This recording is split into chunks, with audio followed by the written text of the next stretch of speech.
everyone, welcome back to Magnet Brains. My name is CS Payal Popli and इस video में हम पढ़ने जा रहे हैं हाईली एक्सपेक्टेड केस स्टडीज़.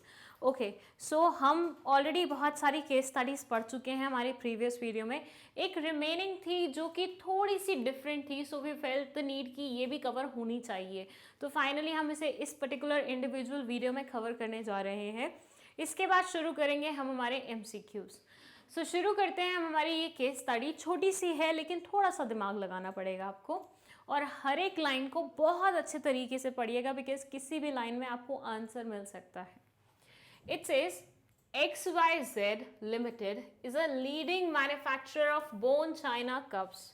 ये जो कंपनी है XYZ, ये लीडिंग मैन्युफैक्चरर है किसकी? बोन चाइना कप्स की.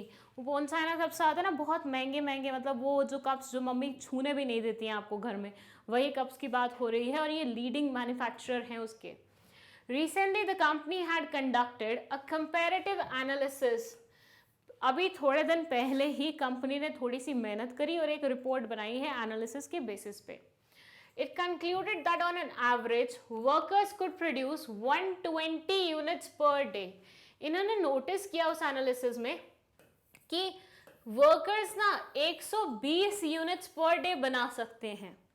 However, it has been noticed that they were producing only 80 to 90 units. Workers की क्षमता कितनी है? 120 यूनिट्स की, लेकिन वो बना रहे हैं कितनी? सिर्फ और सिर्फ 80-90. Then it says due to lack of resources and obsolescence of machinery.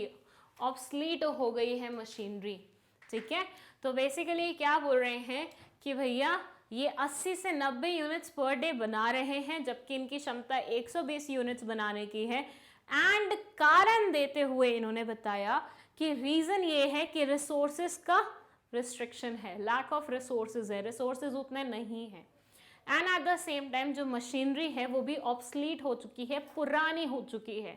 तो ये दो रीजंस उन्होंने स्टेट किए हैं, ये दो रीजंस उन्होंने स्टेट किए हैं, ये दो रीजंस उन्होंने स्टेट किए हैं. अब यहाँ से हिंट मिल जाना चाहिए कि यहाँ पे कोई ना कोई तो आपका आंसर छिपा हुआ है. ओके, क्वेश्चन क्या है? क्वेश्चन ये है, what steps will you suggest to ensure that the actual performance is in accordance with the planned targets. आप क्या ऐसा सजेस्ट करेंगे अपनी तरफ से ताकि हमने जो सोचा है, हम जो कर रहे हैं, दोनों का गैप खत्म हो जाए. मतलब अगर हमारी क्षमता 120 यूनिट्स बनाने की है तो हम 80 यूनिट बना के खत्म नहीं हो, अपना काम खत्म नहीं करें, हम पूरे 120 यूनिट्स बनाएं. इसके लिए आपको कुछ स्टेप्स बताने हैं. इसके लिए आप उन रीजंस का इस्तेमाल कर सकते हैं जो प्रीवियस लाइन में दिए हुए हैं, जिनको मैंने 3 बार पलट पलट के बोला. सेकंड क्वेश्चन क्या है? सेकंड बोलता है who is responsible for the non completion of the work. यहाँ पे वो क्या मजबूरी है, वो कौन सा इंसान है, वो कौन सी चीज़ है जिसको आप ब्लेम करेंगे जिसके कारण काम से समय से काम पूरा नहीं हो पा रहा. सो फर्स्ट में आपको क्या बताना है? फर्स्ट में आपको बताना है कि किस प्रकार से एक्चुअल और एक्सपेक्टेड का अंतर खत्म हो जाए. एंड सेकेंड में आपको बताना है कि वो कौन सा कारण है जिसकी वजह से, कौन रिस्पॉन्सिबल है इस चीज़ के लिए, क्या वर्कर्स रिस्पॉन्सिबल हैं या नहीं है. चलिए, ये थोड़ा सा दिमाग देने मतलब लगाने वाली चीज़ थी क्योंकि इसके आंसर्स आपको डायरेक्टली बुक में नहीं मिलेंगे, इसमें आपको थोड़ा सोचना पड़ेगा. आप सोच के देखिए एक्सपेक्टेड और एक्चुअल में डिफरेंस किस कारण की वजह से आ रहा है. बस उसी कारण पे हमें वर्क करने की ज़रूरत है, सिंपल सी बात है. एंड अगेन रिस्पॉन्सिबल कौन होगा? वही कारण जो ऊपर लिखे हुए हैं वही रिस्पॉन्सिबल हैं. तो आंसर क्या हो जाएगा इसका?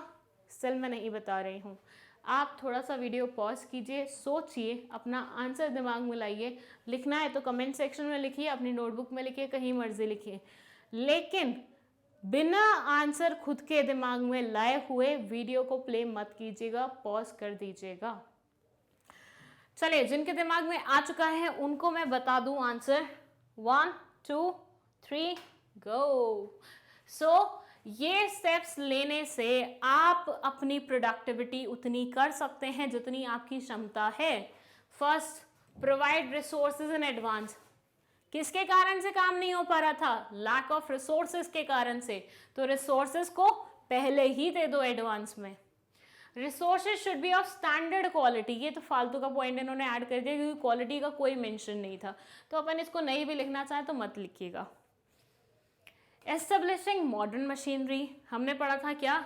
मशीनरी ऑब्सलीट हो चुकी है, तो हमें मशीनरी पे वर्क करने की ज़रूरत है ना, हमें नई मशीनरी लाने की ज़रूरत है। अगर तुम लैपटॉप के ज़माने में, मैकबुक के ज़माने में वही बरसों पुराने वाला सीपीयू वाला मॉनिटर के साथ अटैच्ड वो इस्तेमाल कर रहे हो कंप्यूटर, तो ऐसे में तुम्हारी वो कैपेबिलिटीज़ कहाँ से शो कर पाएगा? फास्ट प्रोसेसिंग चाहिए भैया, जल्दी जल्दी काम करने वाली चीज़ चाहिए, तो मशीनरी नहीं लेके आइए। And at the same time workers को इंसेंटिव दीजिए। मैंने आपको ये पॉइंट कटवा दिया, इसका ये बिल्कुल भी मतलब नहीं है कि आप ये भी पॉइंट काट दें कि इसका भी तो कुछ नहीं दिया हुआ था। ये पॉइंट आपको लिखना पड़ेगा। आप रिसोर्सेज कितने मर्जी ला के रख दो, जब तक वर्कर्स का मन नहीं होगा ना काम करने का, अब वो काम नहीं हो पाएगा। सो वर्कर्स को इंसेंटिव प्रोवाइड करने पड़ेंगे जिसके चलते हुए वो काम करना शुरू करेंगे अच्छे वे में, जिसके चलते हुए हर एक चीज़ पॉसिबल हो पाएगी।